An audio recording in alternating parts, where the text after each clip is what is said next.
Hello guys, welcome to Karthikeya Kaburlu. ముందుగా ఇంకా ఈ ఛానల్ ఎవరు సబ్స్క్రైబ్ చేసుకోకపోతే ప్లీజ్ డూ సబ్స్క్రైబ్. అండ్ ఈ రోజు మనకి మిషన్ ఇంపాసిబుల్ ఫైనల్ పార్ట్ అయితే రిలీజ్ అయ్యింది. అండ్ మనకి ఇండియాలో అయితే 1 వీక్ ముందే రిలీజ్ అయ్యింది, బట్ ఇక్కడ మాత్రం ఈరోజు రిలీజ్ అయ్యింది. అండ్ తాంజానియాలో సినిమా అయితే చూస్తాను. నాకైతే సినిమా చాలా బాగా నచ్చింది అండ్ చాలా గ్రిప్పింగ్గా కూడా ఉంటుంది సినిమా మాత్రం. And mission impossible every cinema తెలిసిందే మనకి. టామ్ క్రూజ్ ఎంత బాగా యాక్ట్ చేస్తాడో అసలు. స్టంట్స్ కానీ 60+ ఇయర్స్ వచ్చినా సరే అటువంటి స్టంట్స్ చేస్తారంటే ఎంత మెచ్చుకోవాలి మనం అసలు.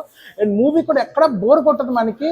And before part death reckoning part ఏదైతే ఉందో ఎక్కడైతే స్టాప్ అవుతుందో అక్కడి నుంచే కంటిన్యూ అవుతూ ఉంటుంది.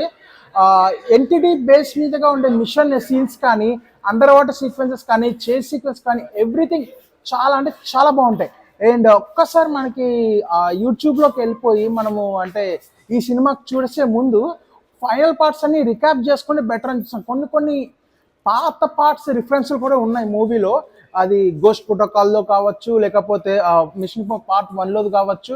ఎవ్రీథింగ్ కొద్దిగా రిఫరెన్స్లు అయితే ఉన్నాయి. ఆ రిఫరెన్స్లు మిస్ అవ్వద్దు అనుకుంటే ఒకసారి రికాప్ చేస్తే బెటర్ అనిపించింది నాకైతే. అండ్ మూవీ మాత్రం మీ దగ్గరున్న థియేటర్లో అస్సలు మిస్ అవ్వద్దు.